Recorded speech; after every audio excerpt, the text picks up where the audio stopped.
Ringside Collectibles, WrestlingFigures.com, and Wrestling Figs. We're here at Toy Fair 2020, and I'm with Le Champion himself, Chris Jericho of AEW. Chris, how you doing? Well, there's 3 Chris's.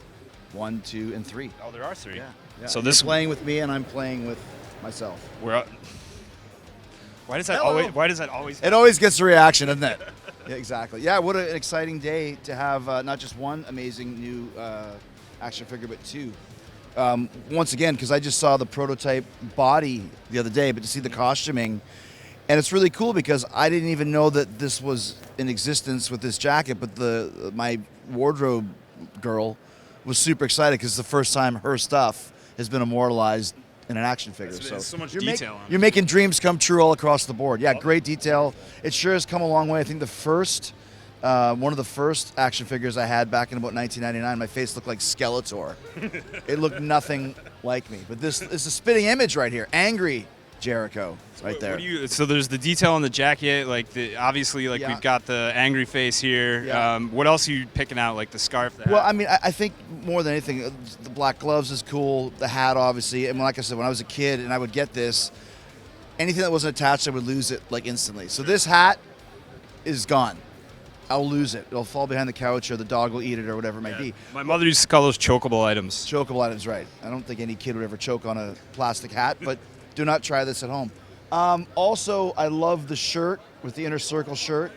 It's just like the fact it's actually made out of cloth always entertained me for some reason. It adds kind of a reality to these. You could take it off, put it on, like Fonz's leather jacket when I was a kid. Definitely. Yeah. So this one you have in your right hand is actually the 1 of 1,000 Chase Chris Jericho, and this will be the one in the main line in your left hand here.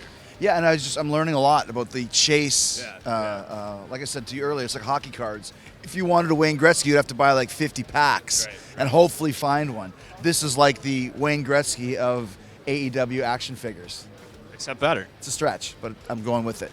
Yeah, great stuff, and to see it actually here, and all the guys. Like, I didn't know that, MJF and Hangman. I think it's probably very special for them because it's, I'm sure, their first action figures. Yeah, so. How does it make you feel for some of the younger guys like MJF? Obviously, we had Darby Allin in here yesterday. We don't have him on display, but we'll be seeing him soon. Yeah, eventually. I bet the Darby one will be a big seller.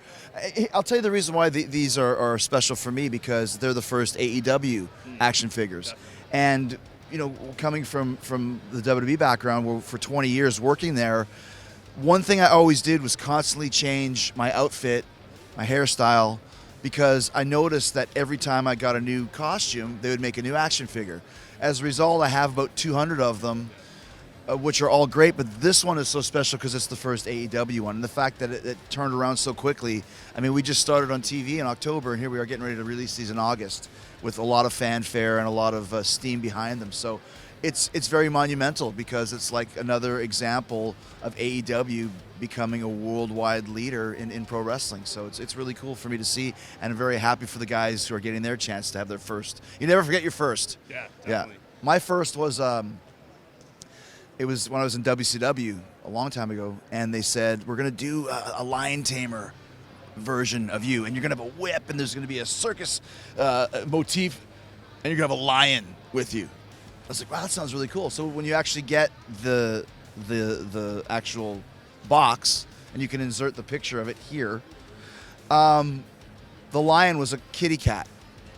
I'm not joking. It was about this lion. I'm like, that's the lion? It's like, well, it's a baby lion. Like, that's the least tough thing I've ever seen in my life. It's like the easiest lion to tame. Yeah, exactly. But still, it was my first one, and I was so excited about it. And here we are, 22 years later with another first. A big jump. Big jump, yeah. Bringing it back to AEW quickly, obviously a lot of the expansion has come from the Inner Circle, and a lot of the attention has been brought on it by the Inner Circle. How do you feel about that? How do you feel about the fact we had MJF in here talking a lot of smack yesterday? You have a pretty big target on your back right now for a lot of people. Yeah. How do you feel about that right now, and are you still confident in the power of the Inner Circle? Well, I mean, the Inner Circle was put together to be exactly what it is, to be, a faction that would help us kind of take control of AEW. And every member of the Inner Faction was specifically chosen by me for that reason. As a matter of fact, that would be a great action figure set, the Inner Circle. Get on it, guys. There you go. Ideas are just flowing today. That's a free one. A 5-pack. Inner Circle 5-pack. But once again, it's like you just mentioned. I mean, AEW has really taken the pro wrestling world by storm because of all the different things that we're doing that you can't see anywhere else, and building new stars. And that's what the Inner Circle's done, especially with Sammy Guevara and Santana Ortiz. Reinvigorated the career of Jake Hager. That was all the goal. And then also to build MJF and to build Hangman Page and Jungle Boy and Darby and Scorpio Sky and all these guys that we have coming up that are becoming huge stars in front of our own eyes. So it's a great time for everybody, and it's a great time for you guys, because it means there's going to be a lot of very exciting action figures to come. Definitely. But more Chris Jericho's, though, I think. I think so, too. I think that'd be great. It's probably going to happen. Probably. So with that amazing growth that you're talking about, what would you say in 10 years you want the Inner Circle to be remembered for at this point? Just kind of as the pioneers of AEW, as one of the reasons why AEW came out of the box so quickly and became so big so fast, because you can't have good guys without really great bad guys, and I think that's what we do. And as a result, like I said, we're making stars. There's a bird over there. Wow, there really is. There's a bird flying around here. Like a real one? The bird's like, what the hell's going on? How do I get out of here? But that's the idea.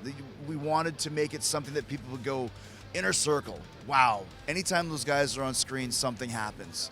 And that's what we've done up until last Wednesday, and we'll continue it this Wednesday and every Wednesday afterwards.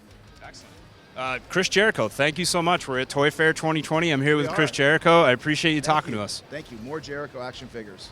We'll work on it. No, don't work on it. There is no try. There's only do. That's from the Yoda action figure down in aisle 17.